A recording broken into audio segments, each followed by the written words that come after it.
Welcome to the Goldenberg Destiny Project, episode 34. The last episode, at the end of the episode, we spoke about Chizkiahu, that after many years, centuries of turbulence, spiritual turbulence, that people were, at times, people brought korbanos on private bamais, on private altars, and periodically they lapsed into paganism. After all this time, Chizkiahu came along, and Chizkiahu brought out a revival of Judaism. He spread Torah throughout the land, and therefore they were able to eradicate all the Avodah Zarah, all the pagan temples, the pagan idols, and to stop using private altars. And Klal Yisrael was at a very high level of learning and Torah and mitzvahs. Very good. When Chizkiahu died after 25 years of being king, he was succeeded by his son Menasheh. Menasheh was 12 years old.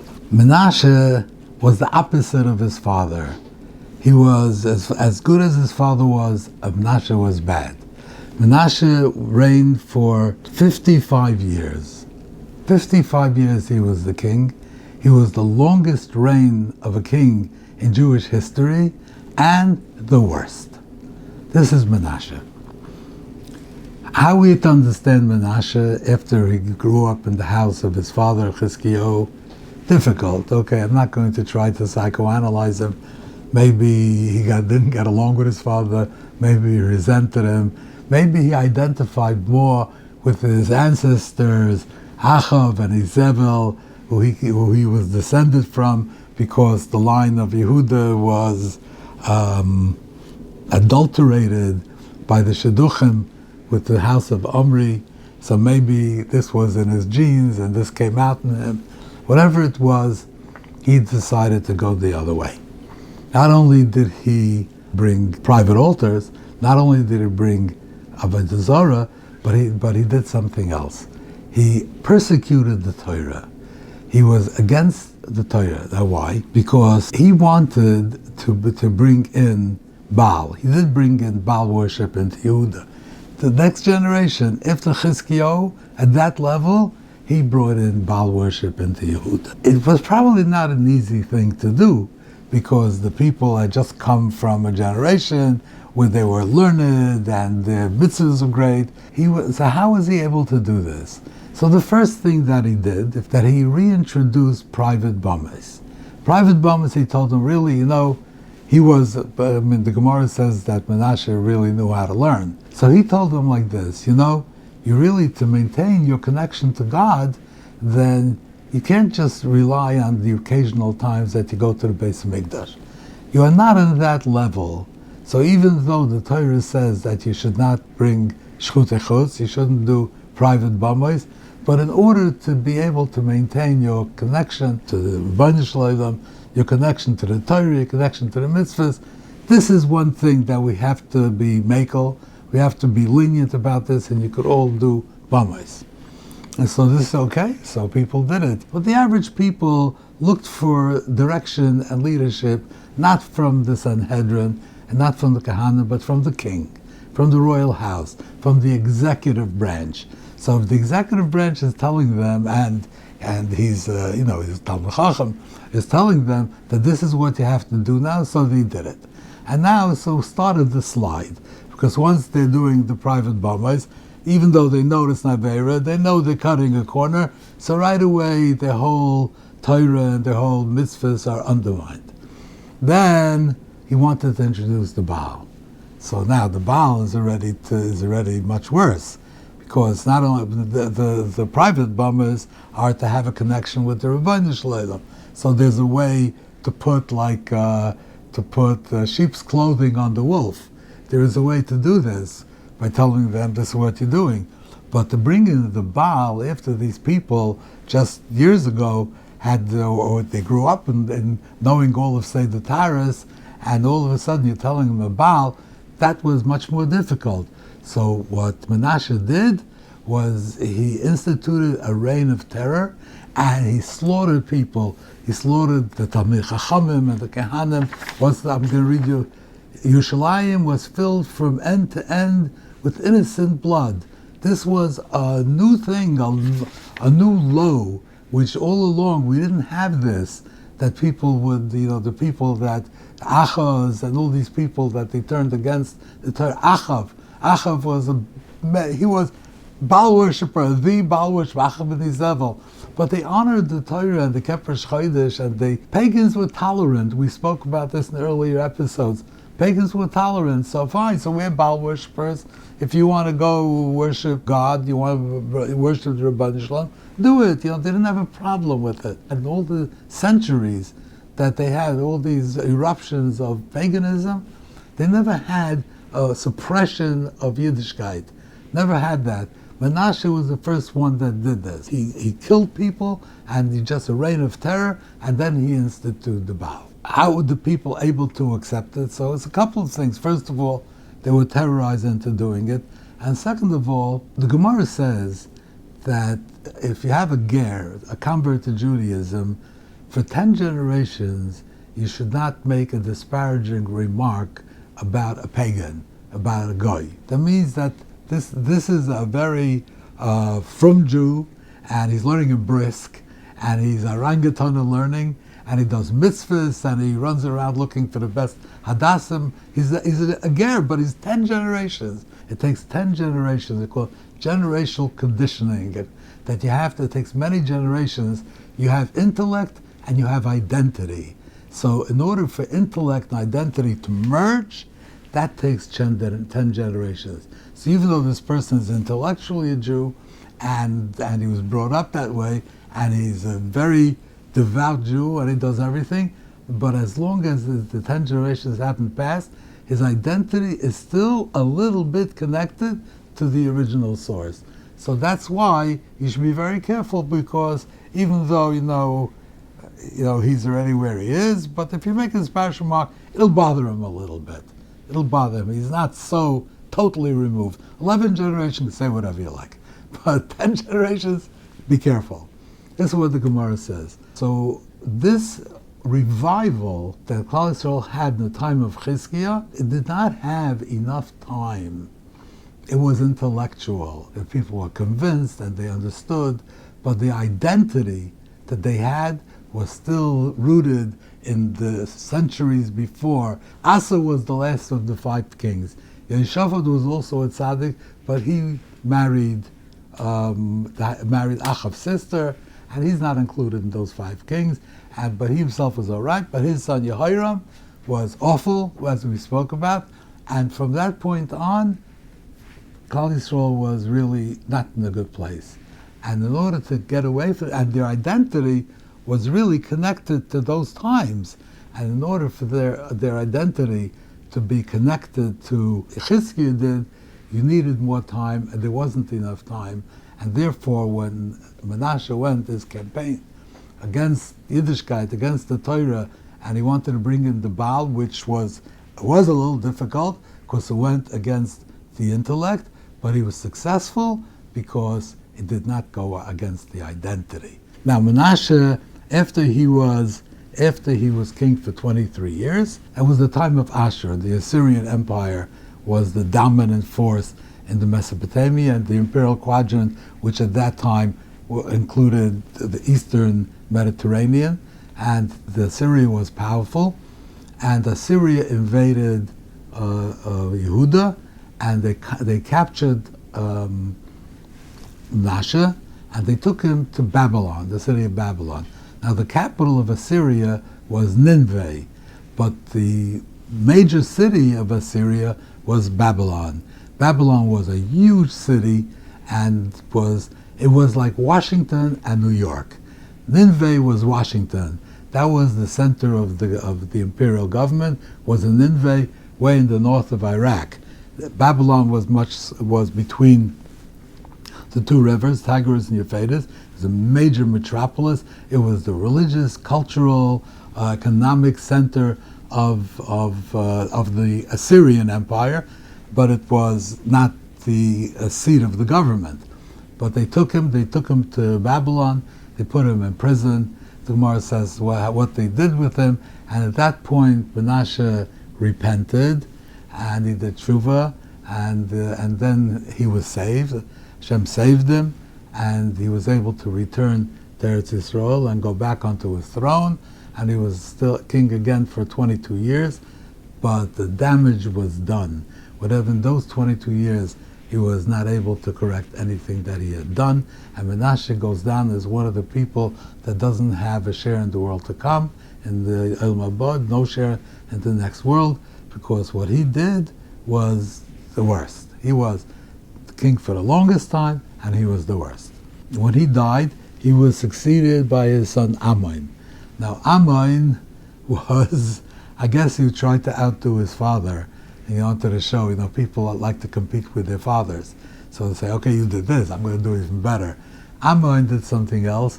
He burned the Sefer Torah. He burned the Torah, and I think actually burned all the Torahs, and he also stopped the Avodah in the Beis HaMikdash. He brought an end to the Avodah in Beis HaMikdash. He was not king for very long, and he was assassinated. He was replaced by his son Yeshiyahu.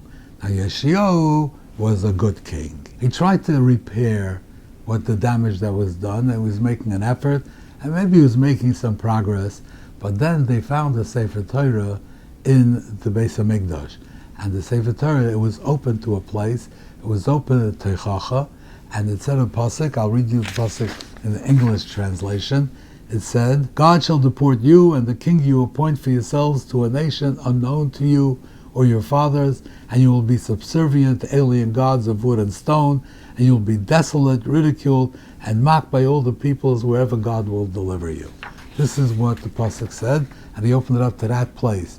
So he took that as a portent min hashamayim, that is a message being sent, that they are on the verge of being banished, and the king, and he was the king, and the people will be banished.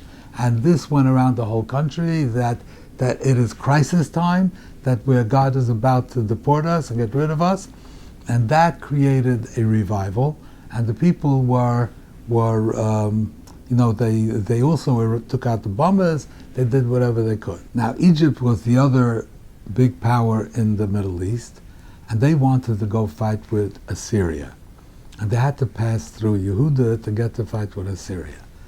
And Yeshiyahu did not allow them to pass. He went out against them to fight against them, and he was killed. So Egypt continued, and they came to Carchemish, and Egypt defeated Assyria at Carchemish. They defeated them. So now they didn't conquer Assyria, but they defeated Assyria. So therefore, all of the land from Carchemish down to Egypt became part of the Egyptian Empire, and Yehuda fell into the Egyptian Empire. So you had two empires now. You had Egypt and you had Assyria, and Assyria was no longer dominant. Egypt was dominant in the Near East, in Eretz Yisrael, and Yehuda became part of the Egyptian Empire. Yeshua died in the battle against Egypt. He had three sons. He had son his oldest son was Eliakim, second son was Yehoiachaz, third one was Matanya. These were his three sons. So he was succeeded because that's the people who wanted him, because Yehoiachaz was more like his grandfather, and so he became the king. But he did not appreciate being under the thumb of Egypt. So the Egyptians removed him. I don't know if they killed him. I don't think it says that they killed him, but they deposed him. No more Yehoiachaz, and they took Eliakim and they made him the king, and Eliakim's name became Eliakim became Yehoiakim. That's why, I don't know why when they made him king they changed his name. Maybe like you find other places, England, these places change their name. Popes changed their names. I don't know why. But Yehoiakim became king. Now at this time, now we saw Assyria was weakened by its defeat at the hands of the Egyptians, and once it started its slide, eventually Assyria collapsed. So now Assyria being weakened by the defeat by the Egyptians, So then it started to crumble and it collapsed. So Bavel became the new seat of the empire, and the Bavliim, the Chaldeans, there was a new empire called the Babylonian Empire, which was, the capital was in Bavel, and the king was Nebuchadnezzar. Now Nebuchadnezzar, before he turned his attention to get rid of the Egyptians, first he turned his attention to the east to secure his, Egypt was to the west of Bavel. So he turned his attention to the east, he secured all his borders in the east, killed who he had to kill, got who he had to get, and then he turned his attention to the west. And then then he went west, and he had another battle at Carchemish with the Egyptians. This time the Egyptians lost, and they were finished. And Nebuchadnezzar came in, and he conquered Eretz Yisrael, he conquered Egypt. Everything became part of the Babylonian Empire. Yehoiakim, who is now on the throne, he suspected that maybe Egypt will have a resurgence, and they'll be able to come back and chase out the Babylonians. So he was still resistant to Babylonian rule because he thought that maybe the Egyptians, he bet on the wrong horse. He thought the Egyptians would do it. So Nebuchadnezzar came and he besieged Yerushalayim, and Yehoiakim surrendered to him, and Nebuchadnezzar deported him. Now he's known to Jewish history, Yehoiakim, in the Psukim he's Yehoiakim, but when the Gemara talks about him, he is Yechanya.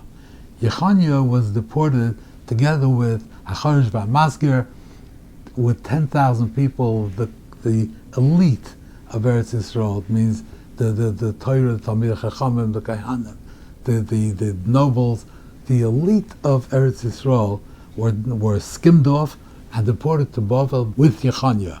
And they came there and they actually established a Jewish presence in Bavel, where eventually the rest of Klal Yisrael would go there. But at that time, this was like the first wave. So Nechanya came to Bavel, and that was the beginning. The Gemara speaks about this. That was the beginning of introducing Torah and Yahadus into Bavel. But Nechanya was gone. Now Nebuchadnezzar took the third son, so we took already Yachas, we took already Yehoiakim, who was the first son. Now we're up to the third son, Matanya. So Nebuchadnezzar took Matanya, and he put him on the throne, and he changed his name to Chizkiahu. So this was Chizkiahu. Matanya started as Matanya, he became Chizkiahu. He was the last king of Yehuda. He was the very last king. Now he tried a certain amount, and it was too difficult for him, and he gave up. And Yirmiyah, there was the Navi, Yirmiyah, criticized him. I'll just read you what he says. So said Hashem Tzavot, God of hosts, if you truly mend your ways and deeds, if you truly execute justice, because really what was going on wasn't just paganism, wasn't just poor observance, it was corruption, it was immorality, it was greed.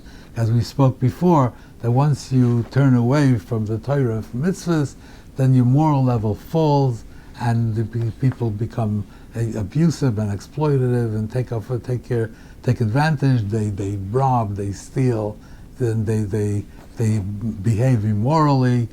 All this happens. So this is really what he criticizes them, is not really for their lack of observance, but for their moral depravity. He says, if you truly execute justice to one man and another, you will not exploit a stranger, orphan, or widow. You will not, nor will you spill innocent blood in this place, nor will you follow alien gods. Finally, we got to the Avodah Zarah at the end. Only then will I allow you to dwell in this place, in the land I gave your forefathers always and forever. So he says there is still a chance for a reprieve. Even at this late state, there's still a chance for a reprieve. But he was not able to, he lost heart. Now, Chizkiahu, even though he was not able to correct the Jewish society, but he still was resistant to Nebuchadnezzar. The political he couldn't accept, the spiritual he could accept. It was too hard to work, but politically, he didn't want to pay tribute, and he was resistant. So Nebuchadnezzar came with an army. he besieged Yerushalayim. He besieged Yerushalayim on the 10th of Teves. They surrounded Yerushalayim with these big siege machines, catapults, and battering rams.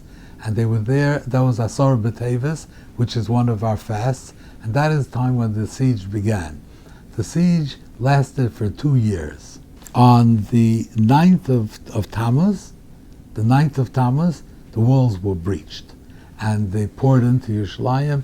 There was slaughter, there was chaos, but they still were not able to penetrate to the Har HaBayis, to the Temple Mount, which had its own wall. They were not able to penetrate. But because of what was going on, the Avodah in the Beis Hamikdash stopped on the 17th of Tammuz. So that is Shavos B'Tammuz. The second fast is Shavos B'Tammuz. That's when the Avodah stopped in the Beis Hamikdash. And then they were able, on the 7th of Av, they breached the walls of the Har HaBayis, of the Temple Mount, and they poured into there, and they did all their, slaughter, and they looted everything. And on the 9th of Av, Tisha B'Av, they set fire to the Beis Hamikdash, and the Beis Hamikdash was destroyed, and the Jewish people were deported to Bavel. Thank you very much, and I'll see you next time. I'd like to invite you to visit me at RabbiReinman.com and explore all my works, both completed and still in progress, and kindly take the opportunity to lend your support on the participant page. Thank you very much, and be well.